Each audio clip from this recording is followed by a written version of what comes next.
19 تاسې مجبور نه یې چې تل د خپلو تیرو منفي تجربو تر اغېز لاندې ژوند وکړئ. تیرې ناکامۍ د راتلونکو ناکامیو پر راتلو دلالت نه کوي. د ناکامیو له تجربو کولو څخه پرته موفقیت معنا نه لري. هر چیرې چې کوم لوی بریالیتوب وویني د هغوی په مسیر په خورا زیات ناکامۍ هم په نظر درشي.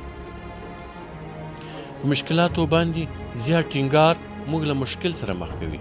په کار د راتلونکي پرمختیا لپاره خپل مشکلات په طاقت بدل کړو. تر نور کله پیاوړي ګامونه واخلئ.